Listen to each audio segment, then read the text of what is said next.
Good morning dear student. आज की class में हम लोग सॉल्व करेंगे फिजिक्स के चैप्टर नंबर 2 के क्वेश्चन नंबर 9 से। इसके पहले ऑलरेडी मैंने डियर स्टूडेंट इस चैप्टर पर 2 क्लास ले रखा हूं, जिसमें मैंने आपको बेसिक कॉन्सेप्ट के साथ साथ क्वेश्चन नंबर 1 से लेकर के क्वेश्चन नंबर 8 तक के सारे प्रश्नों का सॉल्यूशन बिल्कुल शानदार तरीके से करवा दिया है। यदि वो वीडियो आपने अभी तक नहीं देखा है तो जरूर देख लीजिएगा, डिस्क्रिप्शन में उसका लिंक मिल जाएगा। डियर स्टूडेंट, जैसा कि मैं आपको प्रत्येक क्लास में बताता हूं कि जो आपका चैप्टर नंबर 2 सदिश राशियां हैं, इस चैप्टर से आपके IERT एंट्रेंस एग्जाम में 2 क्वेश्चन 100% पूछा जाना है और दोनों ही क्वेश्चन जो पूछे जाएंगे 99% चांसेस है डियर स्टूडेंट कि दोनों ही न्यूमेरिकल पूछे जाएंगे। तो प्रत्येक न्यूमेरिकल के सॉल्यूशन को आप बिल्कुल ध्यान से अच्छी तरीके से समझते हुए चलिएगा। मैं प्रत्येक क्वेश्चन के कॉन्सेप्ट को डियर स्टूडेंट बिल्कुल सिंपल और आसान भाषा में प्रत्येक क्वेश्चन के कॉन्सेप्ट को आपको बताने वाला हूं, जिससे आपको प्रत्येक क्वेश्चन के कॉन्सेप्ट बिल्कुल अच्छी तरीके से समझ में आ सके और किसी भी प्रकार का कहीं से भी कोई भी डाउट ना रहे किसी भी क्वेश्चन में। तो डियर स्टूडेंट, ज्यादा देर ना करते हुए हम लोग स्टार्ट करते हैं आज की क्लास। ध्यान से प्रत्येक क्वेश्चन के सॉल्यूशन को आप समझिएगा। आज की क्लास में आपका चैप्टर नंबर 2 पूरी तरह से मैं कंप्लीट करा दूंगा। मैक्सिमम आपका 20 से 25 मिनट का वीडियो रहने वाला है।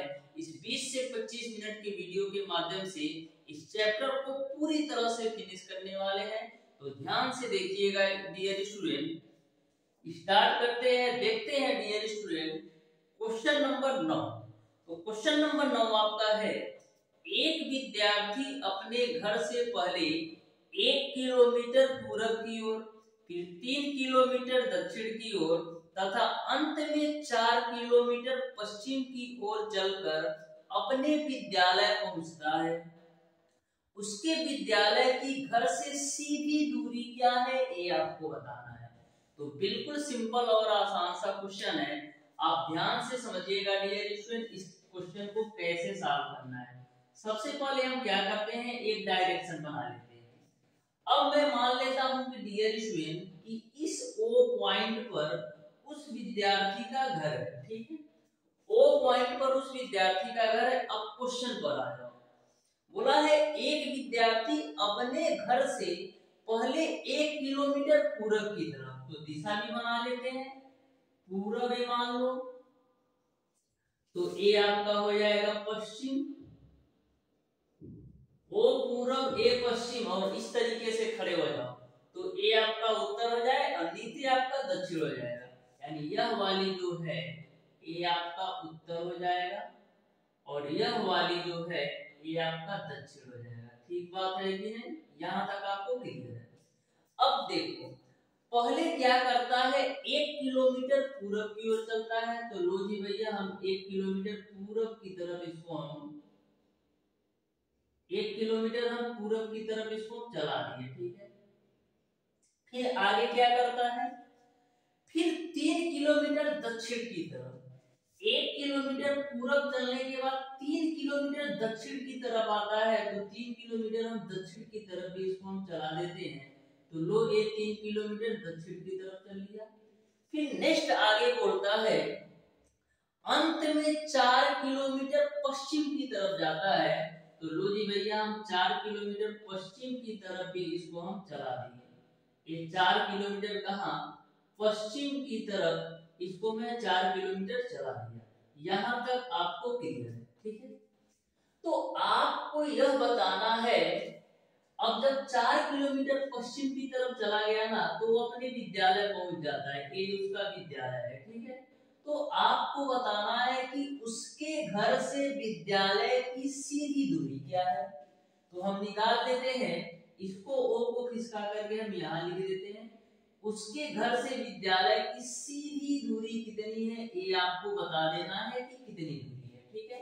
तो ध्यान से देखना, यह दूरी कितनी है, 1 किलोमीटर। तो लो जी भैया 1 किलोमीटर मैंने लिख दिया। तो यदि यह दूरी आपका 1 किलोमीटर होगा तो यह दूरी कितनी होगी, यह दूरी आपका 3 किलोमीटर होगा, क्योंकि यह पूरी दूरी आपका 4 किलोमीटर है। तो यह दूरी यदि आपका 1 किलोमीटर होगा तो बची यह दूरी कितना होगा, 3 किलोमीटर होगा। फिर ध्यान से देखना, यह दूरी यदि आपका 3 किलोमीटर है तो यह भी दूरी कितनी होगी, 3 किलोमीटर भी होगी, यानी यह भी दूरी आपका 3 किलोमीटर ही होगी। यहाँ तक सबको समझ में आ गया होगा। अब हम उसके घर से विद्यालय की पूरी दूरी निकाल सकते हैं, यानी कि घर से विद्यालय की सीधी दूरी निकाल सकते हैं। तो ध्यान से देखना डियर स्टूडेंट, आपने क्या पढ़ रखा है, आपने समांतर चतुर्भुज के नियम के अनुसार पढ़ रखा है डियर स्टूडेंट कि आर स्क्वायर बराबर पी स्क्वायर प्लस का क्यू स्क्वायर प्लस का 2pq cos थीटा होता है। अब हम देखते हैं कि थीटा की वैल्यू कितनी आएगी। तो आप देख रहे हैं यहाँ पर कितने डिग्री का कोण बन रहा है, यहाँ पर 90 डिग्री का कोण बन रहा है, 90 डिग्री का कोण बन रहा है। तो यहाँ पर जब थीटा की वैल्यू आप 90 डिग्री रखोगे डियर स्टूडेंट, तो cos 90 का मान 0 होता है, यानी यह तो पूरा 0 हो जाएगा। तो फाइनली आपको क्या मिलेगा, फाइनली आपको मिल जाएगा आर स्क्वायर बराबर पी स्क्वायर प्लस का क्यू स्क्वायर। अब वैल्यू रख दो, तो आर स्क्वायर बराबर पी की वैल्यू कितनी है, पी की वैल्यू भी आपका 3 किलोमीटर है और क्यू की वैल्यू भी आपका 3 किलोमीटर है। पी की वैल्यू भी आपका 3 किलोमीटर है और क्यू की वैल्यू भी आपका 3 किलोमीटर है। तो 3 का स्क्वायर 9 प्लस का 9, तो आर स्क्वायर की वैल्यू मिल जाएगी आपको 18, आर की वैल्यू आपको मिल जाएगी 3 कड़ी के अंदर 2। इस तरीके से डियर स्टूडेंट क्वेश्चन नंबर 9 का ऑप्शन नंबर जो बी है ना, बिल्कुल राइट आंसर हो जाएगा। तो देख सकते हैं कितना सिंपल सा क्वेश्चन पूछा गया था, आप सिंपल तरीके से सॉल्व कर लिया एक डायग्राम के अनुसार। उसके घर से विद्यालय की जो न्यूनतम दूरी है 3 कड़ी में 2 किलोमीटर है, यानी ऑप्शन नंबर बी जो है बिल्कुल राइट आंसर होगा। अब देखिएगा डियर स्टूडेंट क्वेश्चन नंबर 10, सारे क्वेश्चन को मैं बिल्कुल कॉन्सेप्ट के साथ बताऊंगा, बस आप ध्यान से देखते जाओ डियर। किसी क्वेश्चन में आपको किसी भी प्रकार का डाउट और कंफ्यूजन नहीं होगा, बस सिंपल तरीके से आप प्रत्येक क्वेश्चन के कॉन्सेप्ट को समझो और इसी कॉन्सेप्ट पर आपके आईईआरटी एंट्रेंस एग्जाम में क्वेश्चन पूछे भी जाते हैं। बस आप प्रत्येक क्वेश्चन के सॉल्यूशन को ध्यान से समझते जाओ, इससे बाहर आपका एक भी क्वेश्चन नहीं आ रहा। तो क्वेश्चन नंबर 10 आपका है डियर स्टूडेंट कि 300 न्यूटन के दो समान विपरीत बल जो कि परस्पर 60 डिग्री पर है का मान है। तो क्वेश्चन को ध्यान से समझना, बोला है 300 न्यूटन के दो समान विपरीत बल जो कि परस्पर 60 डिग्री पर है तो का मान है, यानी कि जो 300 न्यूटन दे रखा है वो आपको परिणामी बल R का मान दे रखा है। यह जो परिणामी बल 300 न्यूटन है वो दो समान बलों का परिमाण है और उनके जो बीच का कोण है 60 डिग्री है। तो आपको वह दोनों समान बल के मान कितने होंगे ये आपको बताना है। तो ध्यान से देखिएगा क्वेश्चन नंबर 10 को डियर स्टूडेंट, यहाँ पर R की जो वैल्यू दे रखा है वो आपको दे रखा है 300 न्यूटन, ठीक है, दो समान बल। तो यानी कि P और Q की जो वैल्यू है समान है, क्योंकि दो समान बल की बात की गई है, यानी P और Q दोनों बल समान है। और यहाँ पर जो थीटा की वैल्यू दे रखी है डियर स्टूडेंट वो आपको दे रखा है 60 डिग्री। अब आपको पता है कि R स्क्वायर बराबर P square plus Q square plus का 2pq cos थीटा होता है। सारी वैल्यू रख दो, तो R का मान है 300 न्यूटन, 300 न्यूटन का स्क्वायर करोगे तो मिल जाएगा आपको कितना, 90,000 मिल जाएगा, क्योंकि 3 का स्क्वायर करोगे 9 और डबल जीरो का स्क्वायर करोगे तो 4 जीरो सटा दो। अब देखो P और Q का मान बराबर है तो P स्क्वायर लिख दिया। अब P बराबर Q है, यानी Q के जगह पर भी हम P लिख सकते हैं, तो ये भी आपका P स्क्वायर हो जाएगा प्लस का 2P और क्यू की वैल्यू किसके बराबर है, पी के, तो क्यू के जगह पर पी रख दिया, cos और 60 डिग्री का मान, cos 60 डिग्री का डायरेक्ट मान रख देते हैं, देखो cos 60 डिग्री, ठीक है।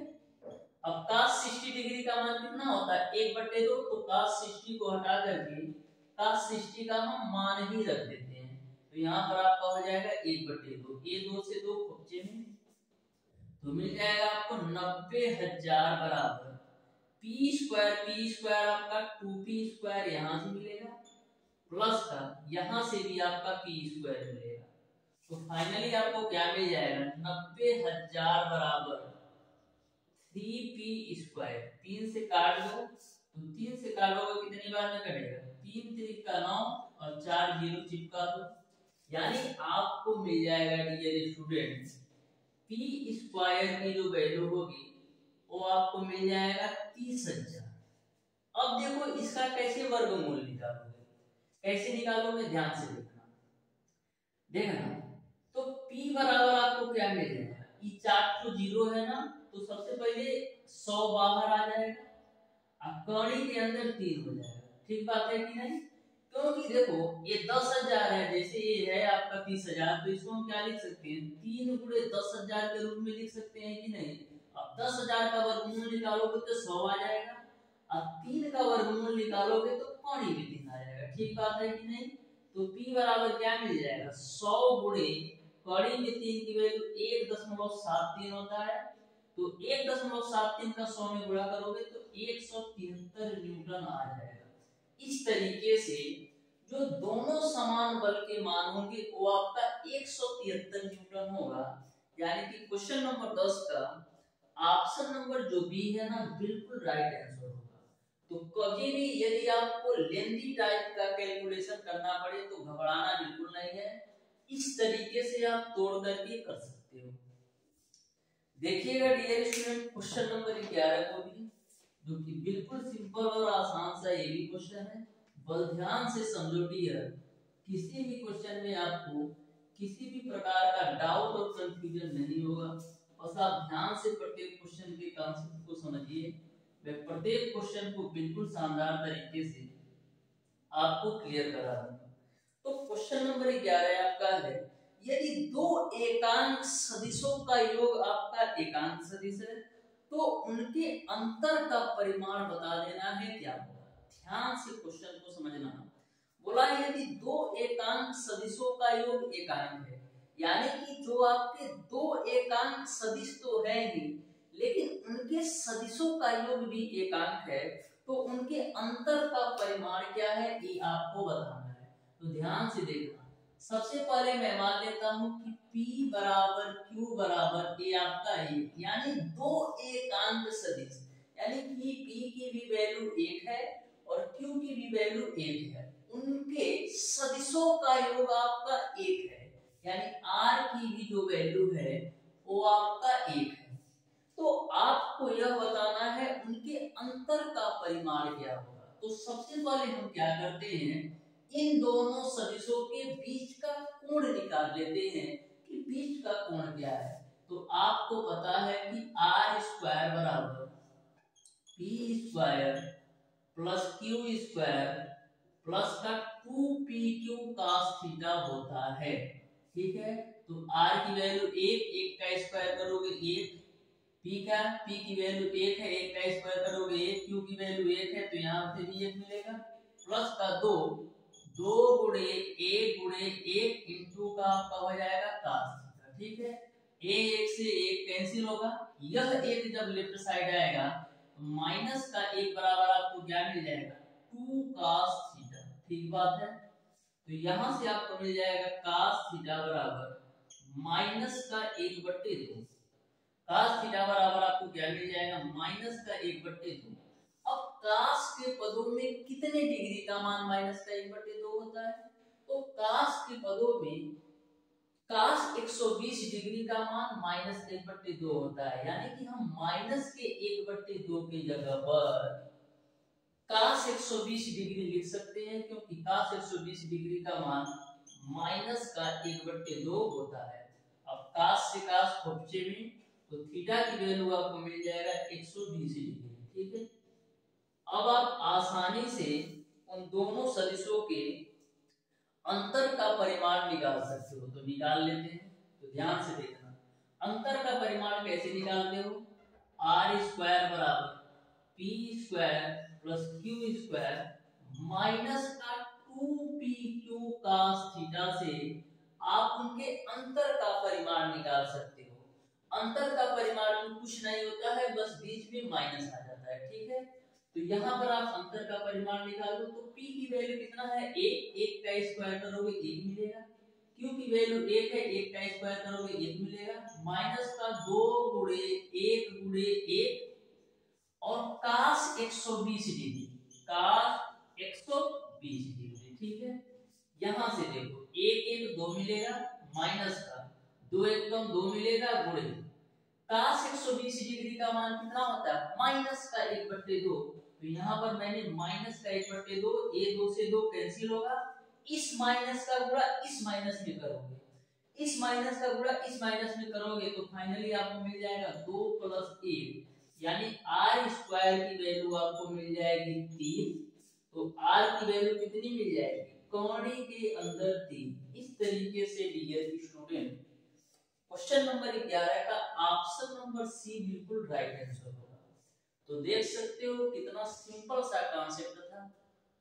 बस एक से दो बार अच्छी तरीके से इस कॉन्सेप्ट को समझो और ऐसे ही क्वेश्चन आपके एग्जाम में बनते हैं। जो स्टूडेंट अच्छी तरीके से पढ़कर जाता है उसके लिए यही क्वेश्चन सिंपल और आसान लगता है, और जो पढ़कर नहीं जाता है उसके लिए यही क्वेश्चन कठिन लगता है। अब देखिएगा डियर स्टूडेंट क्वेश्चन नंबर 12, तो ध्यान से समझते जाओ डियर स्टूडेंट। 4 से 5 क्वेश्चन और बचे हैं, तो लास्ट के 10 से 12 मिनट में आपका यह चैप्टर पूरी तरह से क्लियर हो जाएगा। बस ध्यान से आप समझते जाओ, सारे कॉन्सेप्ट में क्लियर करा दूंगा।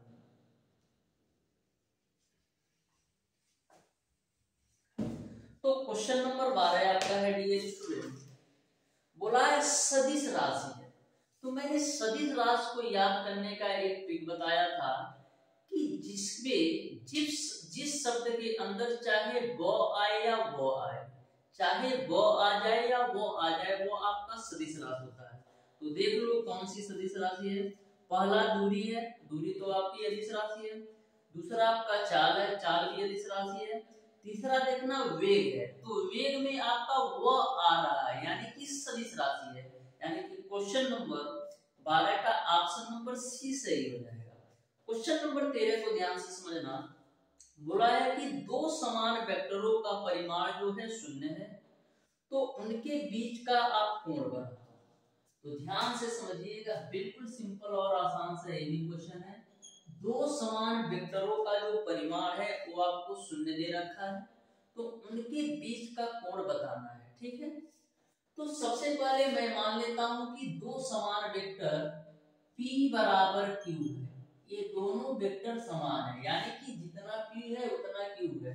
तो मैंने दो समान वेक्टर P बराबर Q मान लिया और इनकी वैल्यू मैं मान लेता हूं डियर स्टूडेंट, चलो P बराबर Q ही मान लेता हूं, क्योंकि दो समान वेक्टर की बात की गई है तो P बराबर Q यानी P की वैल्यू Q के बराबर है, ठीक है। फिर आगे बोला गया है वेक्टरों का परिमाण 0 है, यानी r की जो वैल्यू है वो आपका 0 है, तो इन दोनों वेक्टरों के बीच का कोण क्या आएगा ये आपको बताना है। तो ध्यान से देखना, आपको फार्मूला सिंपल सा पता है कि r स्क्वायर बराबर p square plus q square plus का 2pq cos थीटा होता है, ठीक है। r की वैल्यू 0 रखोगे तो 0 मिलेगा, ये आपका p स्क्वायर है। अब q की जो वैल्यू है p के बराबर है, यानी q की जगह पर हम p लिख सकते हैं, तो ये आपको p स्क्वायर दे देगा प्लस का 2p, और q के जगह पर हम p लिख सकते हैं इनटू का आपका हो जाएगा cos थीटा। तो देखो p स्क्वायर को लेफ्ट साइड लाओगे तो माइनस का 2p स्क्वायर बराबर मिल जाएगा 2p स्क्वायर cos थीटा। ये 2p स्क्वायर से 2p स्क्वायर कैंसिल, तो cos थीटा बराबर आपको मिल जाएगा माइनस का 1, ठीक है। अब देखो cos थीटा बराबर क्या मिल जाएगा, काश के पदों में कितने डिग्री का मान -1 होता है? तो काश के पदों में डियर स्टूडेंट काश 180 डिग्री का मान -1 होता है, यानी -1 की जगह पर हम काश 180 डिग्री लिख सकते हैं। काश से काश कैंसिल आउट होगा तो थीटा की वैल्यू आपको मिल जाएगी 180 डिग्री, यानी कि दोनों समान वेक्टरों के बीच का जो कोण होगा वो आपका 180 डिग्री होगा। यानी कि क्वेश्चन नंबर 13 का ऑप्शन नंबर बी जो है बिल्कुल राइट आंसर होगा। ठीक है, तो देख लो कितना सिंपल और आसान क्वेश्चन है। बस कॉन्सेप्ट के साथ, तसल्ली के साथ प्रत्येक क्वेश्चन के सॉल्यूशन को समझो। देखना डियर स्टूडेंट क्वेश्चन नंबर 14 को भी, जो कि बिल्कुल सिंपल और आसान सा क्वेश्चन है। क्वेश्चन नंबर 14 में आपसे बोला गया है डियर स्टूडेंट कि एक वस्तु जो है ऊपर की ओर फेंकी जाती है, 30 मीटर ऊंचाई तक जाकर पुनः वह फेंकने वाले स्थान पर वापस आ जाती है, तो वस्तु का परिणामी विस्थापन आपको बताना है। तो सबसे पहले आपको ये समझना है कि विस्थापन होता क्या है, परिणामी विस्थापन होता क्या है। तो जो आपका परिणामी विस्थापन होता है डियर स्टूडेंट, वो आपका होता है अंतिम स्थिति माइनस का प्रारंभिक स्थिति, यानी अंतिम स्थिति में से आप प्रारंभिक स्थिति घटा दो तो वो आपका परिणामी विस्थापन आ जाता है। तो कोई वस्तु मान लो O पॉइंट से फेंका गया और 30 मीटर ऊपर जा करके पुनः फिर उसी पॉइंट पर आ जाता है जहां से वो चला था, उसी पॉइंट पर आ जाता है 30 मीटर के ऊपर जाकर, यानी कि जिस पॉइंट से चला उसी पॉइंट पर वापस आ गया, तो परिणामी विस्थापन क्या होगा? परिणामी विस्थापन 0 होगा, क्योंकि जिस पॉइंट से चला था उसी पॉइंट पर वापस आ गया, तो परिणामी विस्थापन क्या होगा? 0 होगा, क्योंकि विस्थापन बराबर क्या होता है? अंतिम स्थिति माइनस का प्रारंभिक स्थिति, और दोनों सेम है तो उसकी वैल्यू 0 के बराबर होगी। इस तरीके से डियर स्टूडेंट क्वेश्चन नंबर 14 का ऑप्शन नंबर डी सही हो जाएगा, इनमें से कोई नहीं। क्वेश्चन नंबर 15 को आप ध्यान से देखिएगा, जो कि बहुत ही बेहतरीन क्वेश्चन है, और ऐसे क्वेश्चन अक्सर आपको घुमा देते हैं, लेकिन मैं इस क्वेश्चन को डियर स्टूडेंट इस तरीके से बता दूंगा कि आपको कभी भी इस टाइप के क्वेश्चन में दिक्कत ही नहीं आएगा। क्वेश्चन नंबर 15 को आप ध्यान से समझना। क्वेश्चन नंबर 15 को मैं आपको सॉल्व कराऊंगा, और क्वेश्चन नंबर 16 को आप लोगों को सॉल्व करके बताना है कौन सा ऑप्शन सही होगा। क्वेश्चन नंबर 16 भी बता देना और क्वेश्चन नंबर 17 भी बता देना। जो आपका क्वेश्चन नंबर 17 है ये आपका क्वेश्चन नंबर 14 की तरह है, अब क्वेश्चन नंबर 15 मैं आपको बता रहा हूँ जो कि बेस्ड है क्वेश्चन नंबर 16 को। तो ध्यान से देखो क्वेश्चन नंबर 15 को, फिर 16 को सॉल्व करना। तो देखो क्वेश्चन नंबर 15 क्या है, बोला है एक गाय 100 मीटर पूर्व दिशा में चलने के बाद 50 मीटर उत्तर पूर्व दिशा में चलती है, लगभग परिणामी विस्थापन क्या है ये आपको बताना है। तो ध्यान से समझना। सबसे पहले हम करते क्या है, एक डायरेक्शन वाला ऐसे ग्राफ बना लेते हैं, ठीक है। ई मान ले पूर्व है, ठीक है, तो ये आपका पश्चिम हो जाएगा, ठीक है। और ऐसे हाथ फैला करके खड़ा हो जाओ, ऊपर आपका क्या हो जाएगा? उत्तर, तो नीचे आपका दक्षिण। ये आपका उत्तर हो जाएगा, तो नीचे आपका क्या हो जाएगा? दक्षिण हो जाएगा, ठीक है। अब देखो ध्यान से, एक गाय 100 मीटर पूर्व दिशा में, तो लो भाई हम 100 मीटर पहले इसको गाय को पूर्व दिशा में चला देते हैं। ओ पॉइंट से स्टार्ट किए गाय चलना, 100 मीटर हम पूर्व की तरफ चला देते हैं, तो ये 100 मीटर जो है पूर्व की तरफ चल दी, ठीक। चलने के बाद 50 मीटर उत्तर पूर्व दिशा में, जब 100 मीटर पूर्व की ओर गाय चली जाती है, फिर 50 मीटर उत्तर पूर्व, तो उत्तर पूर्व कौन सा होगा? उत्तर पूर्व इसी में आएगा, यानी उत्तर पूर्व दिशा में इस तरीके से आएगा, ठीक है। यदि आप ये सोचो डियर स्टूडेंट कि मैं सीधा बना दूं, तो यदि आप सीधा बनाओगे तो यह किस डायरेक्शन में माना जाएगा? उत्तर दिशा में। लेकिन क्वेश्चन में बोला गया है कि उत्तर पूर्व दिशा में 50 मीटर, तो उत्तर पूर्व दिशा में आपका यही डायरेक्शन आएगा जो कि 50 मीटर चलती है। तो आपको बताना है कि लगभग परिणामी विस्थापन क्या है, ये आपको बताना है। तो लगभग परिणामी विस्थापन क्या होता है? प्रारंभिक स्थिति माइनस का अंतिम स्थिति। ये आपका लगभग परिणामी विस्थापन होता है। ये ओ हो गया, ये ए हो गया, ये आपका बी पॉइंट हो गया। अब बात आती है कि कोण कितना बनेगा। तो यहाँ पर डियर स्टूडेंट जो आपका एंगल बनेगा केवल और केवल 45 डिग्री बनेगा। ठीक है, अब क्वेश्चन को सॉल्व कर सकते हो। परिणामी विस्थापन आपको निकालना है, यानी O से B तक की दूरी आपको निकाल लेना है। ठीक है, तो यहाँ पर हम सॉल्व कर लेते हैं। r स्क्वायर बराबर क्या होता है? p square plus q square plus 2pq cos theta. ठीक है, तो यहाँ पर r स्क्वायर बराबर क्या हो जाएगा? p की वैल्यू कितनी है? p की वैल्यू आप 100 मीटर है और q की वैल्यू 50 मीटर है।